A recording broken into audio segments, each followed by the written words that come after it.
Hanging on the cool.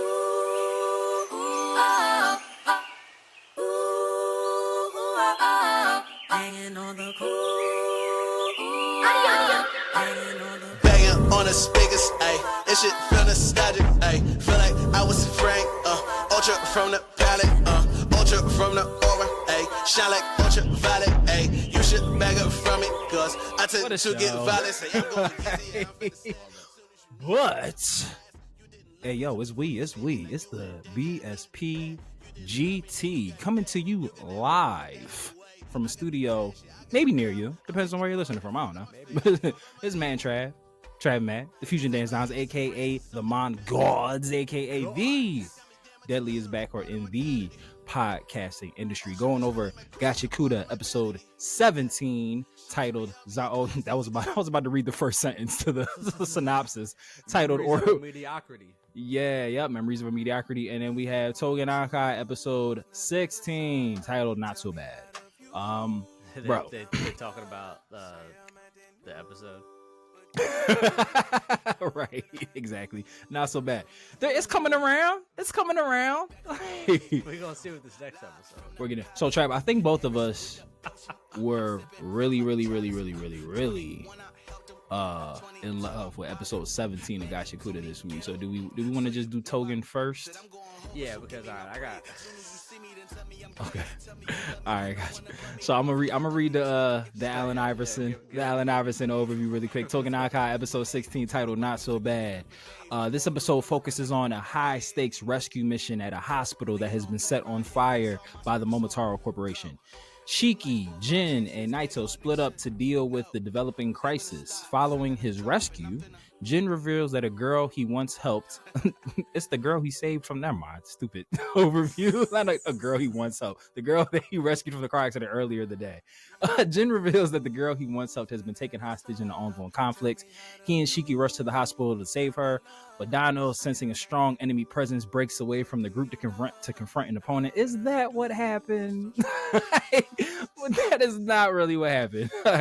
Upon arrival, Shiki and Jin discover the hospital is engulfed in flames, a deliberate act by the Momotaro. The situation is part of a larger plan orchestrated by Shinya, the Momotaro, who had anticipated the Oni's movements. This episode explores the themes of trust and blah blah blah blah blah. Okay. So the overview pretty much that was the episode. But I'm also going to mention the two key points of the episode before I just I got some thoughts. So in the rescue, fire doesn't affect Shiki because of his child Kishin blood. Yep. So therefore, he's able to basically, lead the charge of saving all the patients there. This wasn't said specifically, but I kind of assumed it from what the old lady says. It seems that if you're in physical contact with Shiki, you also don't get affected by the flames. Exactly. Yep. Yeah. And using this blood that they gave Jin, he's able to locate where all the patients are to direct Shiki.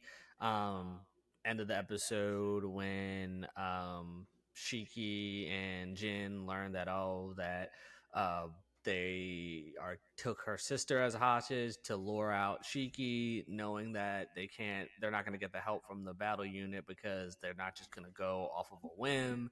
Shiki says, "Oh, I can call a friend." He ends up which I'm not going to hold you. I did kind of like that scene where they were just no. If we send these people, who's going to defend them? I kind of like the logic behind that, that whole interaction, that roof scene. Yeah, was cool.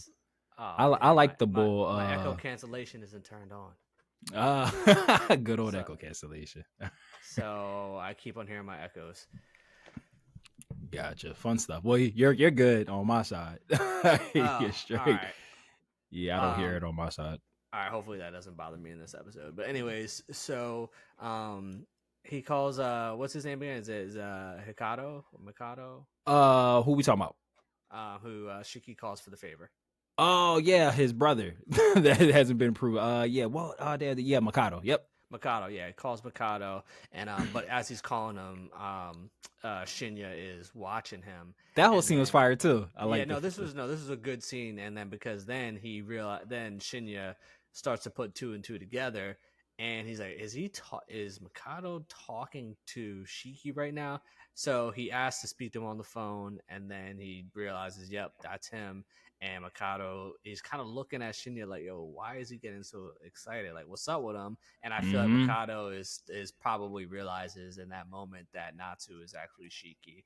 And we're going to get the one good development moment where we see the two of them come clash and have to decide. That's definitely going to be the moment that I actually have, as much as I shit on Tougan Anki, which I'm going to do real soon. That is the one moment though where I'm just like, okay, that's actually interesting, and we'll see how Mikado approaches it, because obviously Shiki isn't a bad Oni, and he just saved all of those patients, and so yeah, we're gonna get that. I wonder if Shinya is gonna have to like, because Mikado doesn't know that Shinya like helped people or Shiki helped people, so I wonder if Shinya's gonna like try to like lie, like, oh, he killed like 10 people. Like he tried to kidnap Tom Cruise. Some shit, just like make shit up. But he also may not, because he might just be like, look, like Onis are Oni. I don't give a fuck what they do, though. Oh, Shinya is Like, how about, definitely like on go mode. Like he almost like thought it was like funny that Oni were actually saving patients. He was like, he said that's very very un-Oni like of you. Right. So even his thinking there, it's just like, okay. But, what's funny? Like it also hasn't been explicitly said, but I feel like it's being inferred at, and like Mikado being his vice captain kind of like makes me like further reinforce this. I don't think Shinya can fight. He don't seem like he got hands. Yeah, I think he's like specifically like on some recon and observe and report type shit, like based off like his skill. Tsukuyomi and Asuke to fight Madano. That's what I'm saying. Like I don't think Shinya got hands, bro. I think he's a good leader, knows how to delegate. He's just he may not have hands. He may not have hands. Like I think close combat, that ain't his shit. Like he like to manipulate shit. Like he could like hide and seek. I'm on it. Yeah, I win. Hell, like he might have some good assassin techniques, but like he don't really like he can't do the fisticuffs one-on-one. Fact. Before I let you go off, Trav, I gotta highlight a glowing piece of joy for me from this show. Trav, they say all the time, it's the small things in life. It's that you gotta latch on to get you through the day. You cannot convince me that this show is not intentionally dragging out if Mudano's strong or not because of you.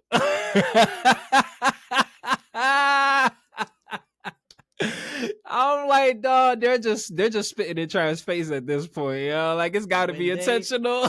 All right, I'll start. I wasn't gonna start with that one, but I'll start with that one. Oh man, ended with him the cliffhanger with the umbrella release. With him also talking that cash shit that, there's no cameras around. I haven't got the unleash in a long time. Yeah. I started bawling laughing, bro. Like, and you know what even pissed me off even more? It's setting us up for him to get ambushed by Tsukuyomi. So we probably still not gonna see him like fully cooked. It's fully setting him up to be caught off guard, because there's two of them that go after him, and only Asuke shows up to fight him one-on-one, and he specifically points out, why would you only bring one? Okay, all right, well, time for it, bro. They gonna piss me off. They gonna exactly. He's gonna show a little bit of a glimpse of why he's feared, and then he's just gonna get jumped. Yeah.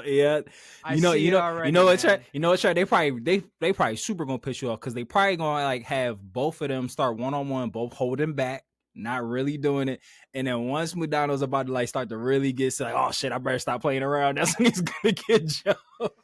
It's gonna be some like the they gonna gojo his ass. They gonna seal him before he get to do dope shit. Yeah. They're gonna say, the psychic says that Major Beast get taken down by 2. and then like some pops up and takes down Madonna. Like, bro, Yeah. they gonna piss me off with this shit. I'm already mad. I know what they're gonna do. But when that was the cliffhanger, I was cracking up. I was like, I cannot wait for the Trav to see this shit, bro. Unleashed in a, I'm like, okay. I'm like, shut the fuck up. Yeah, Madonna. but he better go off, bro. Like better go. That umbrella better turn into like the Penguin's machine gun umbrella that you got in Batman, bro. Like that shit better go crazy. You better choke boy out like that shit better turn into the Umbrella Academy. Like that shit better be. Give him the Vic. You're right. So hell yeah, R.I.P. Vic. Oh damn, too soon. Too soon. Fuck you, Oswald. He son of a bitch. Fucking eyes. And then I just gotta talk about, bro, because this was Super Curie-esque, bro. The pacing and the writing of when they try to have these sentimental moments is trash, bro. Dog. Yes, thank you for me. That was my big gripe, but go ahead.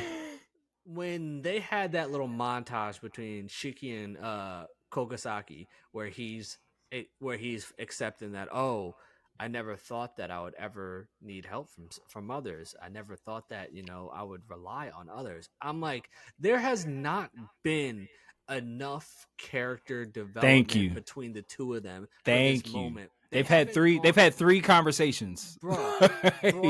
They've had a couple banners. They haven't gone through any sort of nothing like supremely tough. They weren't even in that dumbass dojo we got stuck in. No. They weren't even together for most of it. He's underneath some rubble after they just did a rescue mission at a hospital. Mm-hmm. This moment, they try to have this moment felt like they were trying to make it like the Vegeta on Planet Namek, exactly. Accept it. Like, do this for the people. Do this for the people. Yeah, fact. I was genuinely pissed when this was happening. I was like, there's not enough development between these two characters for this to even hit. Trav, you said it perfectly. I said the same exact thing. I said this episode exists in the version of the show that me and you created. like this episode works in our version of how the pacing of this show should have went. Like where y'all do the team building the first couple episodes, then y'all get a good solid mission on your hand, y'all take down the bad guy, move on to the next arc, y'all have a solidified bond, friendship, then you got this. But it's like they gave us none of that. This shit was so unearned. Like Jin and Shiki probably don't even know each other's middle names. Oh, this is way too early for this Jin and Shiki moment, dog. Bro, like they're not squad. Early. Like nothing has happened. Like it's not like we're so far from that. They don't even room together. Duh, bro, about 1 second, I was just about to say, like, they're not even roommates. Like, for this to be on some friends become enemies, enemies become friends type time. Like, they be trying to Ash and Ty. I'm sorry, I just combined so many shows. It's Ash and Gary, Matt and Ty. They be trying to have, like, this rivals turned best friends, like, iron sharpen iron, like, budding bromance, like, shit happen in so many places where they haven't had any type of, like, trial by combat or like bonding experience. Like this ain't Tyrion and Bronn. No. Like fuck out of here, yo. Like what are we doing, yo? Like, they ain't been doing nothing together. They went to this ain't Tyrion and Varys. Like what we doing, bro? Like, trash. This ain't John and Sam. Like what we doing here? Yeah, but ain't no Naruto and Sasuke moment. That's how I know we locked in. Cause like when he had that, like, oh, what's wrong with me? I never knew that I could have friends. And when he did that shit, I was just like, I know Trav is sick right now. Cause like this unearned ass like friendship bonding moment, yo. I will say I did like the moment where he said thank you and Shiki didn't hear it, and then he was just like, what? He was like, shut the fuck up. That would have been fine if we didn't have that other the shit, but 1000%. If it was okay. If it was just okay. That's perfect. Like it's like, all right, cool. Like that's the development of where they're really at. Exactly. But yeah, I was saying just jump to that. I was like, what? One band, one sound, bro. Like, like I was just like, what fucking friendship trip did they go on, yo? Like what did we miss? Yeah, like what Aang Zuko friendship bonding dragon journey did they happen to get to this, yeah? And I'm like, for this moment to happen as he's sitting under some rubble, I'm like, yeah, what? Yeah, facts. Like, not after some crazy battle against a Momotaro where he's like at his last breath. No, like bro, that was terrible. That was Is terrible. is and shout out to Zeno Robinson again, like campaigning to get you on the show. But is Shiki's temperament coming off as a bit over the top to you now? It's always over the top. All right, my man, because it's like it was, and we talked about it. It was weird with the May shit. Like, you don't know this little girl. Why are you so obsessed with like her well being? But now it seems like Shiki the character, again, shout out to Zeno Robinson doing an amazing job voicing the character. But it seems like Shiki. Oh, I didn't even know. I'm watching the Japanese. Oh, are you? Oh yeah. So in the dub, yeah, Zeno Robinson. My man, he's Jabber and Shiki. My man, double timing it out here. But maybe I'll be light on Shiki then. But it seems like well then I guess it's the character then. If you're getting the same feelings from the sub with Rudo and with Gachiakuda, this is somebody who lived in isolation. So it's just like, it makes sense how excited he gets with shit. Mm-hmm. Like, like, ooh, ice cream, ooh, friends, ooh, fireworks. Shiki lived a normal fucking teenage kid life. Like, he went to school. Like, my man was literally a high school student, lived at home with his dad, had a fucking gun collection. Like, my man, again, I don't know enough about him because character development to say that what his like social status was as a friend, but he was at a minimum a functioning member of society. So like, why he's so like, ooh this, ooh that for everything? I'm like, bro, why you act like you never been nowhere? You didn't grow up in a cave. Like, you weren't isolated. Your dad didn't keep you away from people because you were an Oni demon kid. Like, he raised you as a human. He didn't even know you were a demon kid. You were around like society. So I was like, I'd be so confused like when he's like going so gung-ho for like people he didn't meet, or and the mark of a true hero. Like, again, I don't want this to come across as like, oh, like his compassion for people I have an issue with. It's like how over the top he goes in any conversation, like no matter what the circumstances, like no matter what the stakes are. Like, when he's just like, hang in there, you got this, big guy. And I'm just like, bro, like, why are you so high? He's always yelling, dog. Always yelling. Like, everything is an exclamation point. And I'm just like, it gets to a point where I'm just like, again, you're acting like you've never been nowhere. You've been out. You be outside. You've been outside. Like, if anything, now that you've clicked up with the Oni, now you're living the secret reclusive lifestyle. Like, before, you were living a normal in gen pop lifestyle. So, like, now you got Joe. Yeah, so it's just like, yeah, that's a big reoccurring thing that's like so confusing for me, because it's like they're making Shiki match the other Oni kids who did live on the run. Like, his classmates were persecuted by society, like grew up in Oni like neighborhoods and like that experience. So it's like they very much are like living in the shadows. Like, hey, but like, again, Shiki didn't have that experience. So I was like, why are you so taken aback by every experience? But Gachiakuda, am I right? Let's talk about Gachi. The main fucking event. I had said before I had hit record, this may be, when it's all said and done, one of the greatest animes of all time. Like, of all the times. Like, episode 17. What was the title of this one, Trav? I lost it. Memories of a Mediocrity. Yep. So I'm gonna read the synopsis really quick. Zanka is overwhelmed by a neurotoxin during a battle with Jabber, causing him to hallucinate and have flashbacks to his time at the Central Prison Guard Training Academy. He recalls how his pride was shattered by the talented newcomer Hio, a defeat that ultimately led to him finding his unique vital instrument, the lovely assist staff. I need to say a thing that I have said on this podcast about this show probably every single week that we've done episodes for this show. The way that they are just taking what you would expect an anime to be and just turning it on its head. These motherfuckers, these brilliant, genius, crazy motherfuckers, gave us a flashback episode under the context that Zanka was having a drug trip. Right. Like it wasn't a typical character exposition flashback. We need to give you some backstory to make this next part make sense. It's Zanka was literally drugged, and this whole episode was his fever dream of his drug trip. Like, the whole time, yeah. Even when I thought that he was back up for the count, he was just, bro, hallucinations.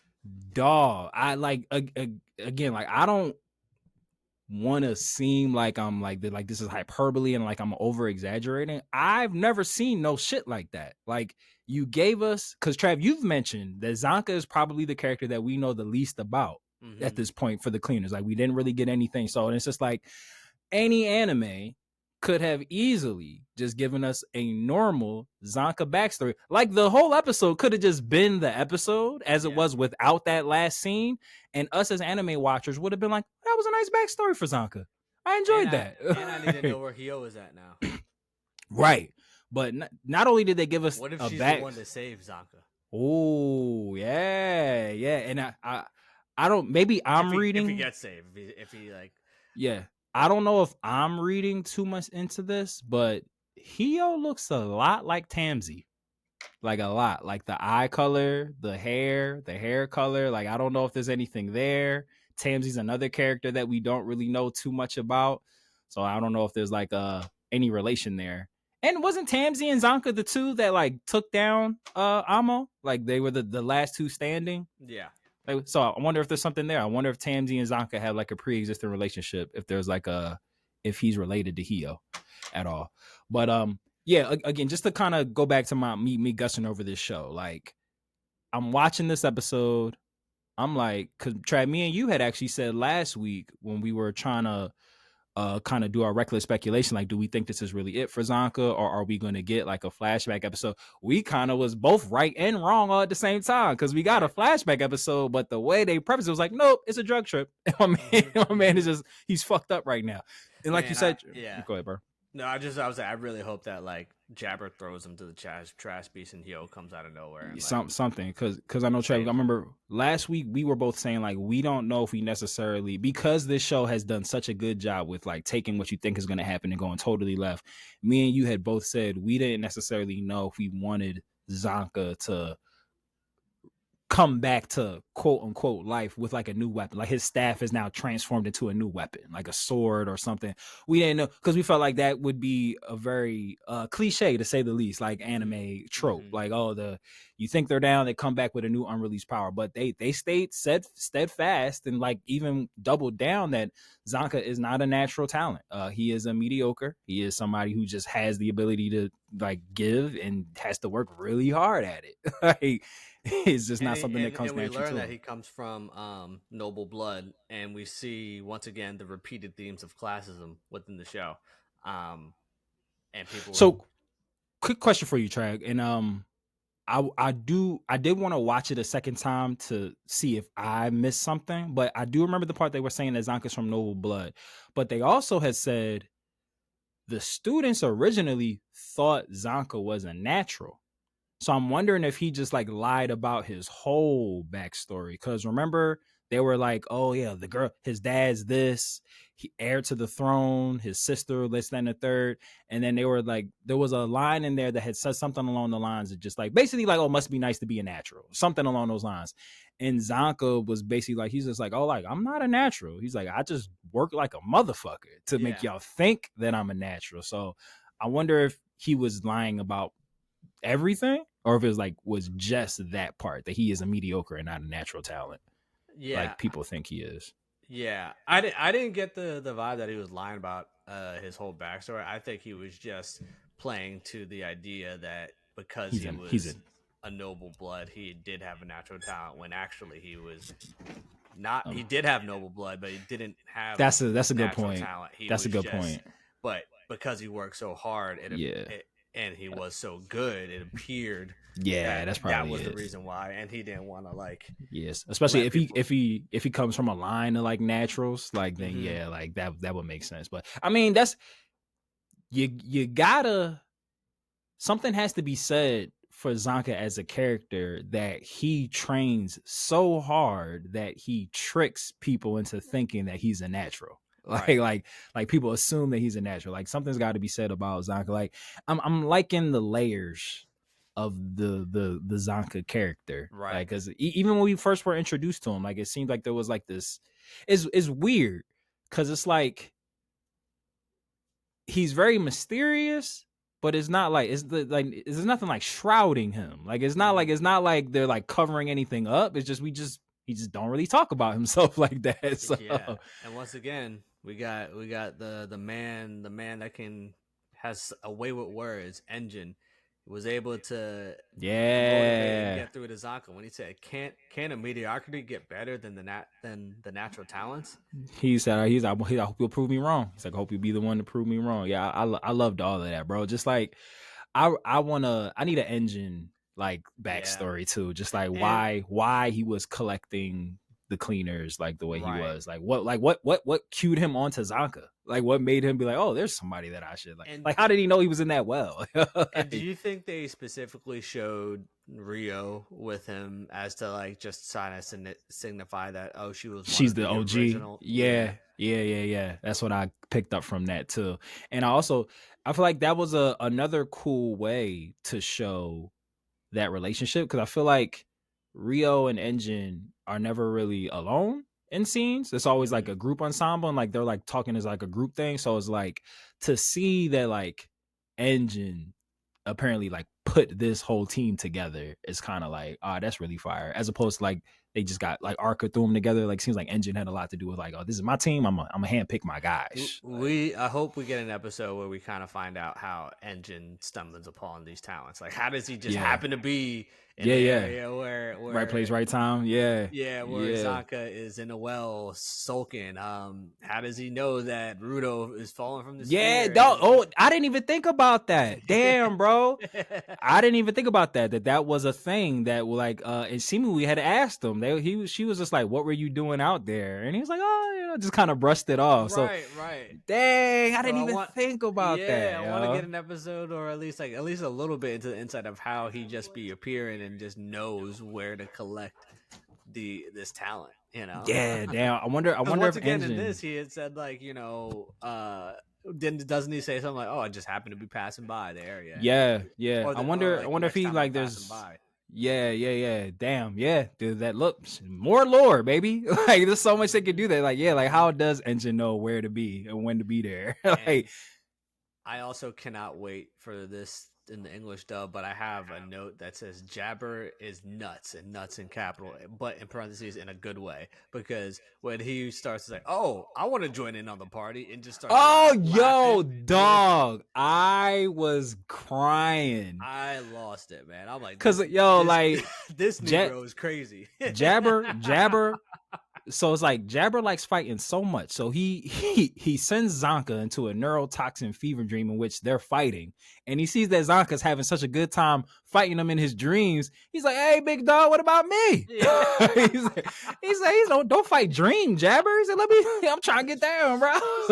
he starts scratching his neck like, yo, let me get some of that blood. Let me get some of that. I just knew they was about to like touch foreheads and start like mixing it in like I thought dream world. Take some of his own. Stab himself, and just start scrapping in a fucking in the shadow realm and shit. Yeah, man. He's Rook, while we're talking about the dubs really quick, I do want to circle back for something, because again the English dub is 2 episodes back, and again the episodes that came out most recently was the introduction of Zodal Typhon, and we have come to learn that Zodal is being voiced by the great Ian Sinclair, voice of Whis, among many other. It's great.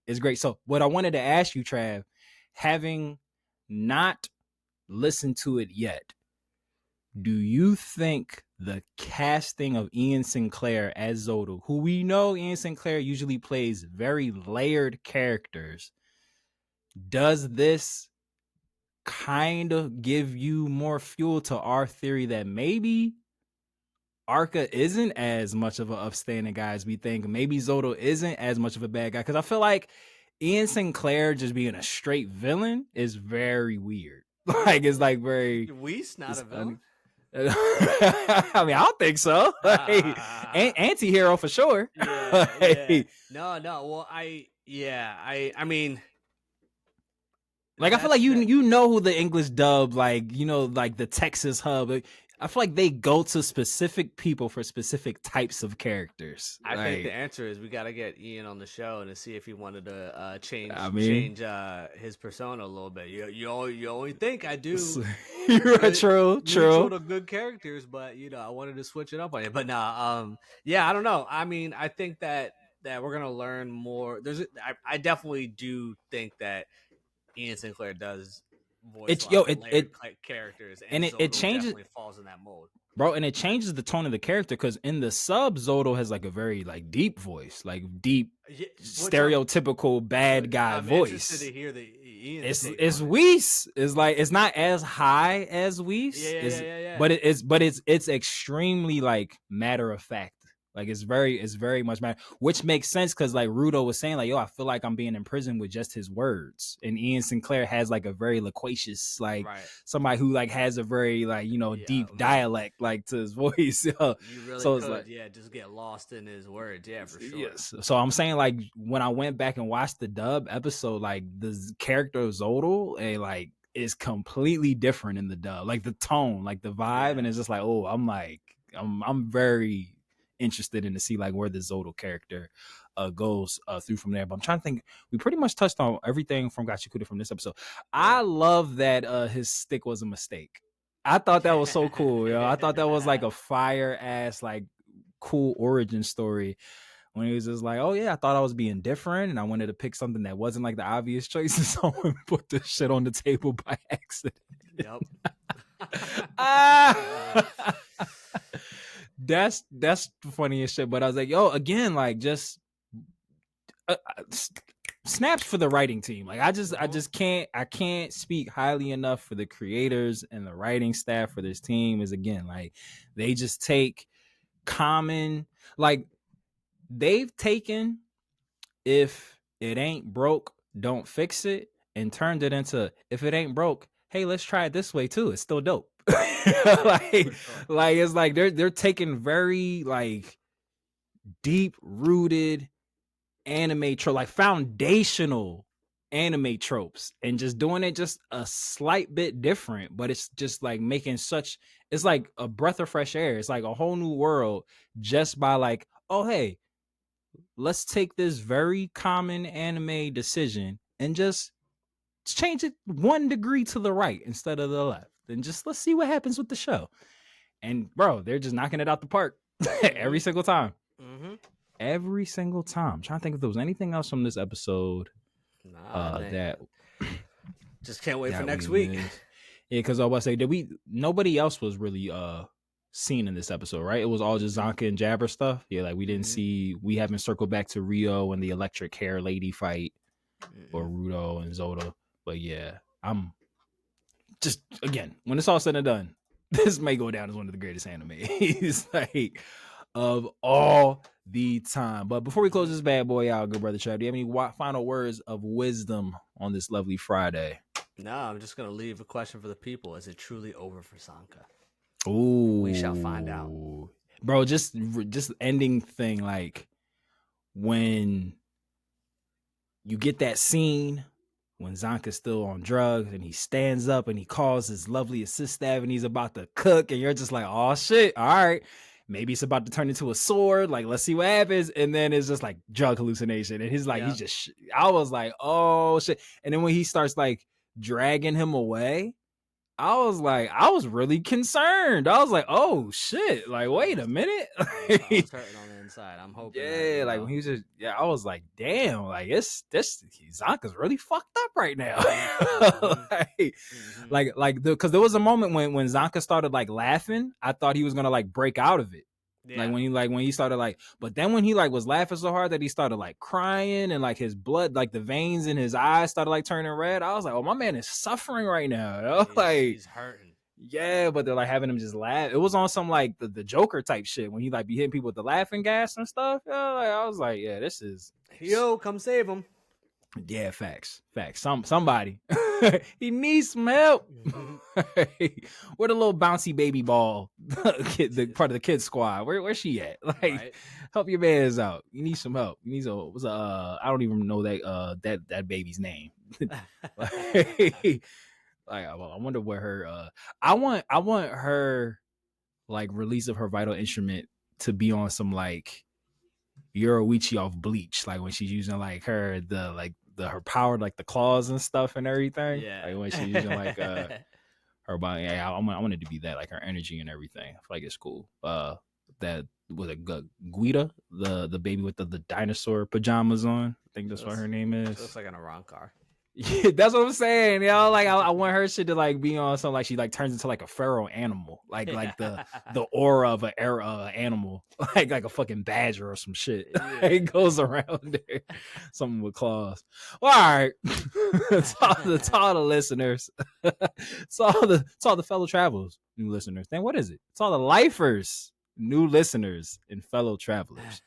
We have reached our final destination as we arrived aboard the Nama station, but you know that the journey never really ends, and we know that we can't change this world without you. So lend us your vibes by way of likes, listens, reviews, and subscribes. And the easiest way that you can do that, and how you can also support our sister Star Wars podcast featuring yours truly and super producer Mikey, Annie, Are You Okay? A Star Wars podcast, is by clicking the all-powerful link tree of might in the episode description below. And just like the North, always remember, whether you watch it or you read it, we all still need it. So open up that nerd eye, point it to the sky, and we will see you next time aboard the Brothership. See you soon, space cow people. Dodon Ray.